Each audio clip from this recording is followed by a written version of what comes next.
Bonjour à tous. Aujourd'hui, j'ai décidé de parler pourquoi, dans le fond, j'ai décidé de faire ma chaîne YouTube. Pourquoi j'ai décidé de vraiment parler des encombrements puis le minimalisme. C'est que, bon, dans mes débuts, j'ai commencé par lire les grands noms, Dominique Leroux, Marie Kondo. J'ai commencé comme ça. Puis après, ben, j'ai voulu en voir un peu plus, parce que quand on commence là-dedans, on a besoin d'encouragement, on a besoin d'un peu de conseils, parce qu'il y a peu de gens dans l'entourage qui vont comprendre le problème de l'accumulation. Puis j'ai commencé à regarder des chaînes sur YouTube. J'ai remarqué que, bon, il y a des très bonnes chaînes. Il y a Vivre avec moins, qui est très intéressante, entre autres. Des bonnes chaînes. Mais ces chaînes-là ont tous plusieurs points communs. En fait, ce sont tous des gens qui ont désencombré quand même relativement rapidement, en quelques mois. L'autre point commun, c'est qu'ils vont raconter leur parcours ou donner des conseils après avoir désencombré. Donc, on ne voit pas les difficultés qu'ils ont eues durant, on ne voit pas le côté émotionnel, parce que c'est très, très difficile psychologiquement, le désencombrement. Puis souvent, c'est un point que les gens oublient. On va parler de conseils, comment faire, comment trier, en quel ordre le faire. Mais, comme dit, les difficultés psychologiques, émotionnelles, on n'en parle pas. Parce que si c'était facile, ça fait longtemps que ça serait fait pour tout le monde. Donc, c'est ce qui manque, je trouve, dans les chaînes, c'est bon, le temps réel. Il y a des gens qui sont dans le tri, qui vont le montrer, un petit peu comme je fais, mais on ne verra pas les obstacles, les phases de découragement. On va juste voir un côté technique. Puis je trouve que c'était quelque chose qui manquait sur YouTube. Des fois, je me dis, mon Dieu, on dirait que c'est tellement facile pour les gens. C'est un peu comme quand on regarde quelqu'un qui fait du patin artistique. On les regarde, ça va être tellement facile. On ne peut pas s'imaginer le nombre de fois qu'ils se sont cassés la gueule avant d'arriver là. Puis c'est un petit peu, je trouve, ce qui manque. Les bouts difficiles, les épreuves que ces gens-là ont traversées, bien souvent, on ne les voit pas. On voit juste un résultat fini. Puis quand on pense que les livres sur le désencombrement se vendent à coût de millions, c'est sûr que c'est un problème que beaucoup de gens ont. Parce que si ces livres-là se vendent, on parle de livres sur le ménage, là. Si ces livres-là se vendent autant, c'est parce que c'est un gros problème de société. On vit dans notre société, dans le fond, la société moderne, on vit dans une société de consommation. Il y a des gens qui vont bien s'en sortir dans ce genre de milieu-là, puis il y en a d'autres comme moi qui vont développer des troubles d'accumulation. Moi, j'ai ce problème-là depuis des années et des années, l'accumulation. Puis c'est difficile de s'en sortir. Il y a peu de spécialistes qui connaissent vraiment le sujet. Comme dit, j'avais déjà consulté 2 psychologues qui ne savaient pas vraiment quoi faire avec ça. Il manque vraiment de gens qui ont les connaissances pour aider des gens comme moi, des gens qui ont des problèmes d'accumulation puis qui essaient de désencombrer. C'est difficile d'avoir l'aide à ce niveau-là. Puis pour les gens aussi, c'est difficile à comprendre. Je vois beaucoup de gens qui disent t'as juste à tout te débarrasser d'un coup. Si c'était si facile, ça serait déjà fait. C'est parce que c'est difficile. Quand on est un accumulateur, à se débarrasser de ces choses, c'est vraiment c'est une souffrance, c'est un calvaire. Mais de traîner tout ça, ça empoisonne l'existence, ça m'empêche d'avancer dans la vie. Je ne peux pas faire de projet. Je déteste vivre en appartement, puis je suis obligé parce que j'ai trop de choses. Je ne peux même pas me tourner vers d'autres alternatives. C'est comme un boulet qui me rattache. Puis, je ne veux pas non plus agir impulsivement, puis avoir des regrets ou rester avec un choc post-traumatique ou avoir des problèmes de dépression par la suite parce que j'ai voulu agir trop vite. À un moment donné, quand j'accélère la cadence, je commence à faire des crises d'angoisse, des crises de panique. À un moment donné, je sais que je vais trop vite. Que là, il faut que je ralentisse parce que psychologiquement, à un moment donné, je vais craquer. C'est comme, à un moment donné, ça devient trop dur. Parce que c'est quand même bon, une grande quantité de choses. Puis, à un certain moment donné, je deviens confus. C'est comme trop, beaucoup trop. Fait que, là, ce qui arrive, c'est que j'essaie de pousser parce que j'essaie de réduire mes choses avant chaque déménagement. Parce que je me dis, il faut que je redéménage encore tout ça. Je sais que je suis pressé dans le temps. Comme je déménage souvent, j'espère toujours que le prochain déménagement va être moins pire que le précédent. Donc ça me met une certaine pression que si j'étais plus stable, j'aurais pas cette pression-là.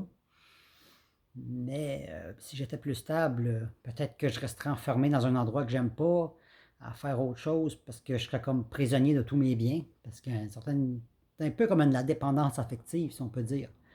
C'est une émotion qui ressemble un petit peu à ça. Il y a des gens qui sont dépendants de leur conjoint, puis ils vont accepter des situations inacceptables parce qu'ils ne veulent pas perdre leur conjoint. Mais je dirais que c'est à peu près la même chose, mais sauf que mon attachement, c'est au bien matériel. Donc, c'est un autre genre d'attachement. Puis de désencombrer, ben, je le fais un petit peu à la fois. En tout cas, comment que j'arrive à le faire sans non plus être traumatisé. Puis c'est un petit peu ce que je voulais partager sur ma chaîne, parce que je sais que je suis probablement pas le seul à vivre ça. Puis pour les gens la plupart des gens ne comprennent pas ce problème-là quand je parle à mon entourage. Les gens ne comprennent pas cette dépendance-là. Tout le monde dit, ah, fais du ménage, le mettre aux poubelles. Si je faisais ça, je pense que je ferais une grosse, grosse dépression, puis peut-être même j'en viendrais au suicide. Parce que émotionnellement, ça serait vraiment beaucoup trop dur, là, ce serait un gros choc. Donc, c'est pas aussi facile. Il faut que j'aille progressivement. Je fais le tri dans des choses. Comme la vaisselle, les vêtements, ça a été un petit peu plus facile. Mais il y a d'autres choses que c'est plus difficile. Puis de vouloir aller trop vite, ce serait la catastrophe. À un moment donné, je me rappelle d'un déménagement qu'il y a eu dans les débuts, avant que je les encombre. Au début, j'étais obligé de prendre des professionnels parce que j'en avais trop. Je n'y arrivais pas tout seul, c'était impossible. Puis j'avais engagé, bon, il y avait 5 hommes, parce que quand ils ont vu la quantité de biens que j'avais, ils ont décidé de venir à 5 avec un très gros camion. Puis ça ne rentrait pas tout. Il y avait des choses qui ne rentraient pas dans le camion. Là, quand ils m'ont dit, on n'a pas le temps de faire un deuxième voyage, on a un autre déménagement à la suite. J'ai carrément commencé à paniquer. Je les ai suppliés à genoux. Non, non, laissez pas mes choses là, laissez pas mes choses là. J'étais en pleine panique. J'ai dit, je vais vous payer, je vais faire n'importe quoi. T'sais. Puis juste à l'idée de perdre les choses qui restaient, c'était épouvantable là, pour moi. Surtout que je ne savais même pas ce qu'il y avait dans les boîtes qui restaient en plus. Quand le gars il voyait que je pleurais, puis je paniquais, puis je commençais à faire une crise d'angoisse, à avoir de la difficulté à respirer, je pense qu'il n'avait pas envie que je fasse une crise cardiaque devant lui. Il a cancellé le déménagement qu'il avait après le mien, puis il a terminé le mien, mais à haut coût, ça m'a coûté plutôt cher à ramener ce qui restait. Mais cette sensation de panique que j'ai eue, j'avais de la misère à respirer, puis je cherchais mon air, c'était pire qu'une pneumonie. Là. Puis j'étais pas bien, j'arrivais même pas à me relever, j'avais des picots noirs, c'était la panique. Donc cette sensation-là de perdre mes affaires, c'était comme pire que la mort. Je pense que si on m'avait mis un gun sur la tête, qu'on m'avait dit on va te tuer ou tu laisses tes choses là, je pense que j'aurais affronté la personne armée. Là. C'était vraiment la pire chose qui pouvait m'arriver. Donc c'est un petit peu une genre de sensation comme ça. Donc en y allant progressivement, ben, j'arrive vraiment à faire un tri et à faire comme un petit deuil, mais ce que j'arrive, c'est que juste, comme, comment on peut dire ça, ce qui est vraiment précieux pour moi, je sais que je ne le perdrai pas parce que je trie moi-même. C'est moi qui choisis ce que je garde et ce que je débarrasse.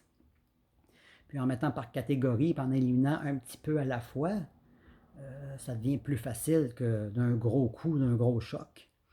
Il y a beaucoup de gens après un incendie qui vont faire des grosses dépressions, puis ils s'en remettront jamais. Là. Un de mes amis, quand il a été cambriolé, mais ça fait 5 ans qu'il est sur l'aide sociale en grosse, grosse dépression, mais il s'en est jamais remis. C'est un gros choc de perdre tous ses biens. Donc, c'est pour ça que je vais progressivement. Puis c'est un peu. Bon, quand j'essaie de parler de ça sur ma chaîne, je voulais vraiment parler de ce qu'on ressent. Puis les phases de découragement, parce que c'est long. Ceux qui ont réussi rapidement, en quelques mois, ces gens-là n'ont pas eu le temps de se décourager, parce que ça s'est fait rapidement, ça a été vite d'un coup. Mais quand on a de la difficulté, eh bien, ça avance moins vite. Donc, quand on dit ça avance moins vite, quand ça prend plusieurs années, ben, c'est difficile de rester motivé. Puis on est dans des phases de découragement parce que c'est long, c'est interminable. Puis, tu sais, on a beau dire va plus vite, je ne peux pas aller plus vite. Psychologiquement, je ne suis pas prêt à aller plus vite. Là. C'est difficile. Puis, je suis sûr que je ne suis pas le seul à ressentir ça. Puis, je pense que c'est un problème qu'on ne parle pas beaucoup dans la société. Tu sais, on va parler de l'alcoolisme, on va parler des problèmes de tabagisme. Il y a bien des problèmes qui sont reconnus, où les gens vont trouver facilement de l'aide, on va en parler, on va de l'information. Mais pour ce qui est de l'accumulation, le désencombrement, je trouve qu'on n'en parle pas beaucoup. Il y a des gens qui vont en parler, mais c'est toujours les mêmes choses qui reviennent. C'est souvent les conseils pour désencombrer qu'on va voir. Mais le désencombrement, c'est bon. Les conseils, c'est bon, parce que j'en ai lu beaucoup de livres, puis ça m'a beaucoup aidé. Mais dans le fond, c'est aussi tout le côté psychologique de la chose.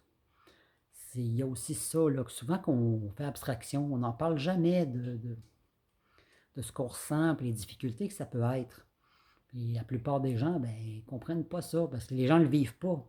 Il faut vraiment l'avoir vécu, puis vraiment être dedans pour savoir exactement ce que c'est. C'est une sensation comme difficile à expliquer.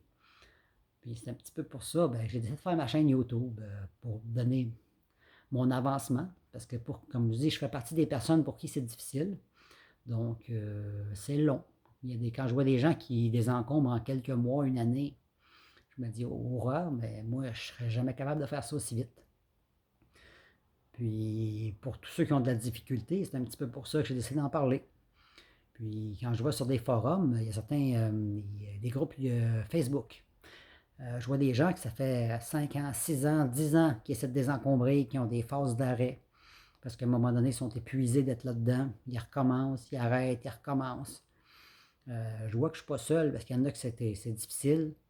Il y en a même qui ont des problèmes de dépression, sont épuisés. Ça devient quand même long parce qu'il y en a qui ont des maisons complètes à faire. Là. Et je sais que, bon, je ne suis pas seul, mais je vois qu'il y en a d'autres sur Internet. Puis il y avait une personne connue qui a écrit un livre qui s'appelle Désencombrement. C'est Marcia Pilote. Elle en était même, son encombrement affectait même son estime d'elle-même. Elle se sentait, quand elle avait des rechutes d'achat ou d'accumulation, bon, elle se sentait mal, même qu'elle se dénigrait. Donc, ça affecte vraiment sa vie de tous les jours. Là. À un moment donné, tu as l'impression que quand ça stagne ou que tu n'y arrives plus, c'est une sensation vraiment d'échec, de dire j'y arriverai pas. Puis, c'est ça. C'est un petit peu ça, la raison pourquoi j'avais décidé de faire ma chaîne. Il y avait Marcia Pilote qui avait commencé à en faire, puis elle a tout enlevé ce qu'elle avait mis sur elle, c'était un groupe Facebook. Elle a formé son groupe, c'est dommage, parce qu'elle parlait vraiment aussi du même genre d'émotions, des difficultés que c'était, de l'estime de soi vis-à-vis ça. Puis malheureusement, elle a tout fermé. Donc, évidemment, s'il y a d'autres personnes qui ont les mêmes problèmes que moi, ça serait bien aussi de faire des chaînes, que s'il y a plusieurs personnes qui en parlent, des fois on se sent moins seul, puis peut-être que le problème pourrait être reconnu, que c'est plus facile d'avoir de l'aide si les gens savent que ça existe. C'est un petit peu comme les dépendances aux jeux vidéo. C'est tellement nouveau qu'ils commencent à peine à reconnaître qu'il y a un problème, que certains jeunes sont dépendants aux jeux vidéo. Donc, c'est un petit peu la même chose avec le désencombrement, c'est que c'est tellement nouveau comme problème, ou peut-être plus caché. Les gens s'en vantent pas. Donc, vu qu'on en parle peu, souvent on va voir peu d'émissions, de choses, d'aide ou de références sur le sujet, parce que c'est un sujet qui est un petit peu tabou, où les gens en parlent moins. C'est sûr que quelqu'un qui est surencombré chez lui, il va rarement en parler au travail. C'est rare que quelqu'un va se dire ma maison est tellement pleine que je dors dans le garage. T'sais. Mais il y en a que c'est à ce point-là. Là. C'est rare que les gens ne parleront pas de leur désordre. Ils vont juste se cacher. Puis c'est peut-être pour ça qu'on n'en entend pas parler beaucoup. On voit des émissions de désordre extrême avec les souris et les coquerelles. Mais ça, on parle plus d'un syndrome de Diogène. Mais la majorité des gens, c'est des achats compulsifs accumulés. Ça va être beaucoup plus ça qui va être le gros problème de société, plus que des souris et des poubelles. Ça, c'est aussi un problème, mais je pense pas que ça touche la majorité des gens. Donc, c'est un petit peu, bon, les raisons pourquoi j'ai fait ma chaîne. Je vais parler, comme je dis, un petit peu plus du côté émotif. Je pense que c'est des sujets dont on parle peu. Puis, évidemment, ma chaîne va évoluer avec le temps. Puis, le jour où je vais avoir réussi à désencombrer, je suis sûr que je ne verrai pas les choses de la même manière. Puis peut-être que je vais parler comme tous ceux qui ont déjà réussi, parce que ça va être dans le passé, puis l'émotion ne sera pas aussi au vif que dans le moment présent. Puis c'est pour ça que je trouve ça important d'en parler maintenant, puis de montrer mon évolution au complet, de A à Z, pour qu'on voit vraiment toutes les étapes de mon processus. Donc, bon, c'était mes raisons et ma vidéo d'aujourd'hui.